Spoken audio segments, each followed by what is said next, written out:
حضرت یوسف علیہ السلام بڑے حسین و جمیل تھے، بڑے خوبصورت تھے۔ کچھ لوگ ظاہراً خوبصورت ہوتے ہیں تو کچھ کی ساتھ عادتیں بھی بڑی خوبصورت ہوتی ہیں، بڑے نفیس، بڑے فرما بردار، بڑی میٹھی ٹھنڈی بات کرنے والے۔ ہوتا یہ ہے کہ جب کوئی بچہ پیارا بھی ہو اور عادتیں بھی اچھی ہوں تو ماں باپ کی آنکھوں کا تارا بن جاتا ہے، باقی محنت کرنے کی بجائے شکوہ کرنا شروع کر دیتے ہیں۔ تو حضرت یوسف علیہ السلام کے والد حضرت یعقوب علیہ السلام اپنے بیٹے سے بڑا پیار کرتے تھے۔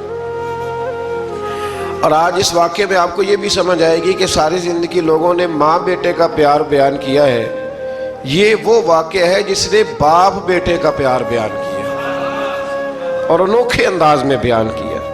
یعنی باپ اور بیٹے کے پیار کا بھی کوئی شخص کسی جگہ تصور کر سکتا، اسے ماپا اور تولا جا سکتا نہیں ہے۔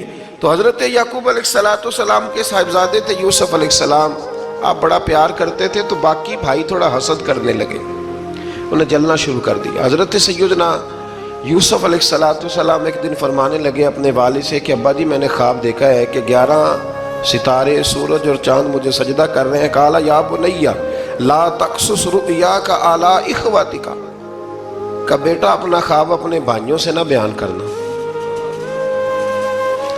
اپنا خواب اپنے بھائیوں سے نہ بیان کرنا۔ فَيَكِيدُوا لَكَ كَيْدًا، ہو سکتا ہے وہ تیرے خلاف کوئی سازش رچیں۔ کیوں رچیں؟ اس لیے کہ ان الشیطان للانسان عدو مبین، بے شک شیطان آدمی کا کھلا ہوا دشمن، وہ ہر وقت وسوسہ اندوزی کرتا ہے۔ تو لہٰذا بھائیوں سے بات بیان آپ نے نہیں بیان کی۔ آہستہ آہستہ نا وہ حسد بڑھتا، حسد بہت بڑی بیماری ہے۔ اگر نبیوں کے بیٹوں میں ہو سکتا ہے تو عام انسانوں میں کیوں نہیں ہو سکتا؟ انبیاء کے بیٹے اگر کر سکتے ہیں تو عام لوگ بھی۔ آپ جب کسی شخص کو دیکھیں نا کسی کے بارے میں کچے جملے بول رہا ہے، کمزور بات کر رہا ہے، تو پہلے اچھی طرح ٹٹول لیں کہ حق بیان کر رہا ہے یا صرف حسد کے بیچ رہ کے گفتگو کر رہا ہے۔ بہت بڑی بیماری ہے۔ انہوں نے ایک چال بنائی 10 نے مل کے کہ اس طرح کریں کہ ان کو کوئی سخت سزا دیں، انہیں قتل کر دیتے ہیں۔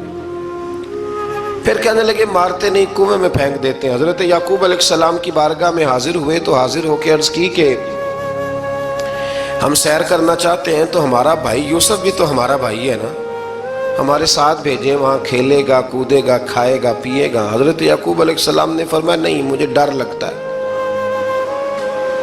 کہ کہیں میرے یوسف کو کوئی تکلیف نہ پہنچ جائے۔ کچھ ایسے ہوتے ہیں جنہیں جدا کرنے کو دل ہی نہیں کرتا کہ وہ جائیں نہ۔ کئی دفعہ بعض بچے نالائق ہوتے ہیں، وہ جدا ہوتے ہیں لیکن ان کو جدا کرنے کو دل، لیکن حضرت یوسف تو لائق بچے تھے نا اپنے والد کے، ان کا بھی نہیں ارادہ تھا۔ بھائی لے گئے اور لے جا کر کے حضرت یوسف علیہ السلام کو پہلے بہت زیادہ مارا،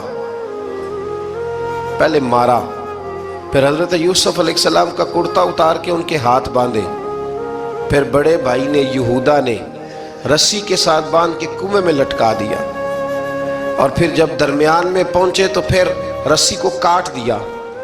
حضرت یوسف جب گرے پانی میں آواز آئی تو ہنسے۔ مفسرین نے لکھا ہے کہ اللہ تعالیٰ نے حضرت جبریل امین کو بھیجا، فرمایا جاؤ میرے یوسف کو پکڑ کے نا تو احتیاط کے ساتھ نیچے رکھ دو۔ حضرت یوسف کو رکھ دیا گیا۔ 3 دن اور 3 راتیں جناب یوسف کنویں میں رہے۔ بچانے والا زیادہ بڑا ہے، محفوظ رکھنے والا زیادہ طاقتور ہے۔ 3 دن اور 3 راتیں کنویں میں رہے۔ انہوں نے کیا کیا کہ حضرت یوسف کا کرتا چونکہ اتار لیا تھا، 2 کرتے انہوں نے پہنے ہوئے تھے، بعد میں مفسرین نے لکھا ہے ایک تو کرتا وہ تھا جنہوں نے استعمال کیا، تو ایک کرتا بطور تعویذ کے حضرت یعقوب نے ان کے گلے میں ڈال دیا بطور برکت کے، تو وہ کرتا بھی ان کے گلے میں تھا۔ ایک کرتے سے انہوں نے باندھ دیا، دوسرا کرتا جو تھا نا اس کو خوند لگا کے نا بکری کا، تو حضرت یعقوب کے پاس آئے اور جب دروازے تک پہنچے تو شور کرنے لگے زور زور سے۔ حضرت یعقوب پریشان ہو کے باہر آئے، چونکہ وہ بکریاں بھی ساتھ لے کے گئے تھے، بکریاں چرایا کرتے تھے، تو کہا بکریوں کو بھیڑیا تو نہیں پڑ گیا؟ تو کہنے لگے حضور بکریوں کو تو نہیں پڑا پر حضرت یوسف کو لے گیا ہے، اور حضرت یوسف علیہ السلام شہید ہو گئے۔ حضرت یعقوب علیہ السلام نے نا وہ